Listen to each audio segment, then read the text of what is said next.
তো জানি যে আমরা ছাড়বো না, একে অপরকে ছাড়বো না, আর কোনো বিয়েও করবো না। তো চাইলে আমি এমন করেন টেস্ট বেবি নিয়ে আমাকে বেবি দিতে পারি। আমাদের ভালোবাসা মোটু পাখির মতো। দর্শক, সমকামিতা এমন নির্লজ্জ বেহায়া এই যে বাংলাদেশের মেয়েরা ছাড়া আসলে আমার মনে হয় না যে কেউ নিজেদেরকে এমনভাবে বেহায়া হিসেবে প্রকাশ করতে পারে কোনো মুসলিম রাষ্ট্রের মানুষেরা।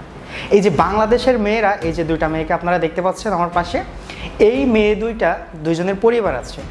পরিবার থাকা সত্ত্বেও তারা দুজন পছন্দ করলো নিজেরা অন্য একটি মেয়েকে, মানে একজন অন্য একটি মেয়েকে পছন্দ করলো এবং তারা একসাথে সংসার করতে শুরু করলো, মানে যেটাকে বলা হয় সমকামিতা।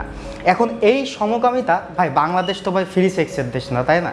যেখানে যা মন চাইবে সেটাই করতে পারবে, এটা ভাই একটা মুসলিম কান্ট্রি।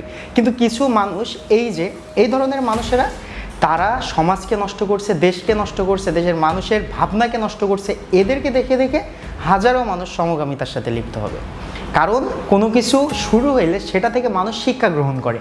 এখন এই মেয়ে দুইটার আসলে দুইজনেরই পরিবার আছে, পরিবার ছিল, তার স্বামী ছিল, সংসার ছিল, সব কিছুই ছিল, কিন্তু তারা সেটিকে ফেলে রেখে দুজনের প্রেমে মগ্ন হয়ে গেছে। এটা ভাই কেমন প্রেম, এটা ভাই কেমন ভালোবাসা? আসলে তাদের ভালোবাসা বোঝা বড় দায়। আমার আপনার সাধ্য নেই তাদের ভালোবাসাটা বোঝার।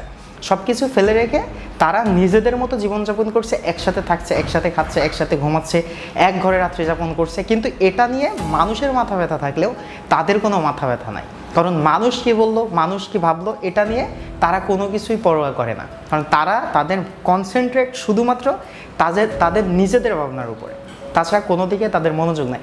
তো আসলে এই মানুষগুলোর ভাই লজ্জা হওয়া উচিত, কিন্তু এই মানুষগুলোর লজ্জা কখনোই হবে না, এদেরকে আপনি লজ্জিত কখনোই করতে পারবেন না। তো চলুন তাদের প্রেম ভালোবাসার যে গল্পটা আছে, বা যে তারা কিভাবে মানে ক্যামেরার সামনে প্রকাশ্যে বলছে এই ঘটনাটা, যে ক্যামেরার সামনে প্রকাশ্যে বলছে, বুক ফুলিয়ে বলছে, এবং তারা অশ্লীলভাবে যেখানে সেখানে মেলামেশা করছে। তো এটা সমাজের মানুষের চোখে পড়বে, মানুষ এদেরকে দেখে উল্টোপাল্টা শিক্ষা নেবে। ছোট ছোট ছেলে মেয়ে যারা আছে তারা বড় হয়ে কী ভাবনা নিয়ে সামনের দিকে আগাবে, এই জিনিসগুলো যদি তাদের সামনে ঘটতে থাকে। তো চলুন তাদের মুখ থেকে কিছু কথা আপনাদেরকে শোনাবো, যেটা শোনার পর ভাই আপনারা নিজেরাও চমকে যাবেন যে মেয়ে হওয়া সত্ত্বেও একটা মেয়ে অন্য একটা মেয়ের সাথে কেমনভাবে প্রকাশ্যে সমকামিতায় লিপ্ত হচ্ছে। চলুন আগে ভিডিওটি দেখে আসি। আমি ওর ছাড়া আমি থাকতে পারবো না। আমি ওকে খুব ভালোবাসি, ওকে বিয়ে করতে চাই। কোনো পুরুষকে আমি দেখতেই পারি না এখন। রাজধানীর শ্যামলীর বাসিন্দা মায়া ভালোবেসেছেন তারই মতো একজন নারীকে। সেই ভালোবাসার গল্প অকপটে গণমাধ্যমে বলছেনও তারা। তবে তাদের এমন নির্লজ্জ কর্মকাণ্ডকে কিয়ামতের আলামত হিসেবে দেখছেন অনেকে। সমকামী দুই তরুণী। মনে একটা শান্তি থাকতো, অ্যাঙ্গেল থাকতো যে আমার স্বামী আছে ওর পাশে, হাজার কষ্ট হলেও আমি থাকতাম। আমি ওখানে বিষও খাইছিলাম, ওকে মরতেও দেয় না। ভাবছিলাম যে আমি ফার্স্ট নিয়ে মরবো, তাহলে যে ফার্স্ট নিয়ে মরে কি হবো, আমি জীবনকে একটা চান্স দিই। তো আমি ঢাকাতে পড়ছি, আর ওর সাথে পরিচয়, ও অনেক ভালো করে কথা বললো। আমি কান্না নিয়েছিলাম যে ও বললো কাঁদোকে, আমি বললাম আমার এই সমস্যা। তো ও বললো যে তাহলে চলো আমার বাসায় চলো। এবার করতে করতে মানে আমাদের পরিচয় 17 দিন হয়েছে, আজকে ধরলে 17 দিন।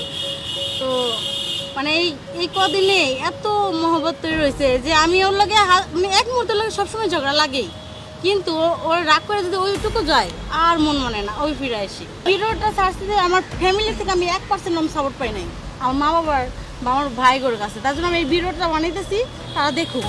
আমি ওর ছাড়া আমি থাকতে পারবো না, না কোনো পুরুষকে আমার দ্বিতীয়বার মনে চাইকে দেবো। কোনো পুরুষকে আমি দেখতেই পারি না এখন। আমি পুরুষকে মানে আমাদের সম্পর্কটা মজবুত করার জন্য বিয়েটা করা উচিত। যদি একটা মেয়েকে বিয়ে করে যখন বেঁচে থাকি, আপনাদের কি সমস্যা ভাই? মানে সমাজের কি সমস্যা? মানে সমাজে ধরছে আমাদের বিয়ে মেনে নেবে না, এটা ধরছে ভাই, তার জন্য বলছি। কিন্তু আমি মরে গেলে ওকে ছাড়তাম না, হাজার ও রাগ করুক আমার সাথে, বাজে ব্যবহার করুক, ওরা আমি ছাড়তাম না।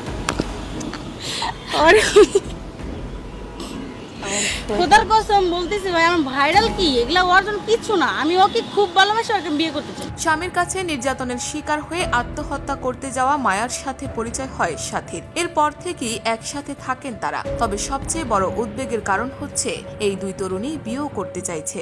বিয়ে হয়তো না, আমি বলি, আমি ওর এখান থেকে সময় নিচ্ছি 1 থেকে 2 বছরের সময় নিচ্ছি, কারণ আমার ফ্যামিলি আছে। তো এই সময়টা নিচ্ছি, ও চাইলে এখনই করতে পারে, কিন্তু আমার ওই রকম ভাবে পরিস্থিতি এখন ভালো না। তো এই কারণে আমি এখনো বিয়ে হয়নি, হোক। যদি সে হাজবেন্ড হয় তাহলে তোমার ওয়াইফ হতে হবে। যদি ভালোবাসা সঠিক হয় তাহলে সবকিছুই সমাধান করা যায়। আমাদের ভালোবাসা মোটু পাখির মতো। দুজনে মিলে টেস্ট টিউবের মাধ্যমে সন্তান নিতে চায় এই দুই তরুণী। মায়ার টানে বাড়িতে গিয়েও আবার ফিরে আসতে হয়েছে সাথীকে। এখন বাচ্চা আমি- বাচ্চা ভাবে আমি- কোনো সিদ্ধান্ত নেই নাই। মডার্ন যুগে এটা সম্ভব। মানে আমরা তো জানি যে আমরা ছাড়বো না, একে অপরকে ছাড়বো না, আর কোনো বিয়েও করবো না। তো বয়সকালে মানে বলে না যে বয়সকালে লাঠি ধরবে কে, বুড়োকালে। তো ও চাইলে আমি এমন করেন টেস্ট টিউব বেবি নিয়ে আমি ওকে বেবি দিতে পারি। আমরা হাজবেন্ড ওয়াইফের মতোই আছি বর্তমান, মানে এরকম ভাবে বন্ধু বললেও চলবে, হাজবেন্ড ওয়াইফ বললেও চলবে, একসাথে আমার জড়া ধরে ঘুমে। সে আমার কেয়ার করে অনেক, মানে আমি মানে কি চাই না চাই সব কিছুই ও দেখে। মানে একটা হাজবেন্ড যতটুকু চায় একটা ওয়াইফের জন্য সেও সেরকম ভাবেই দেখে। ও গেছিল, যাওয়ার পর মানে আমার ফোন দিয়ে বলতেছে আমি যাইতাম না, মানে বাসে উঠছে, ও বলতেছে আমি যাবো না। পরে আর কি বলবো, মানে ও মারা যাবে এই সেই বকছ। তো আপনারা সম্পূর্ণ ভিডিওটা দেখলেন, তাদের মুখ থেকে কিছু কথা শুনলেন। এবার আমি আপনাদেরকে কিছু বলতে চাই, সেটা হচ্ছে যে এই যে নির্লজ্জ বেহায়া এই মানুষগুলা, এদের ভাবনাটা কোথায় যেয়ে দাঁড়িয়েছে দেখেন। তাদের সংসার আছে, পরিবার আছে, সব কিছুই ছেড়ে দিয়ে তারা সমকামিতার দিকে ধাবিত হচ্ছে। তো এদেরকে সমাজ থেকে আমার মনে হয় যে এদের মানে সমাজে রাখার কোনো প্রশ্নই আসে না, কারণ এরা হচ্ছে সমাজের এক একটা ভাইরাস বলতে পারেন। এই ভাইরাসটা আস্তে আস্তে মানুষের ভিতরে প্রচার হবে বা মানুষের ভিতরে ধাবিত হবে। আর এটাই হচ্ছে কিয়ামতের আলামত বলতে পারেন আমাদের মুসলমানদের জন্য। কারণ এই যে সমকামিতা, কোনো মুসলিম পরিবারের সন্তান, কোনো মুসলিম পরিবারের মেয়ে এই ধরনের অশ্লীল খারাপ সমকামিতার মতো জঘন্য কাজের সাথে কখনোই লিপ্ত হতে পারে না।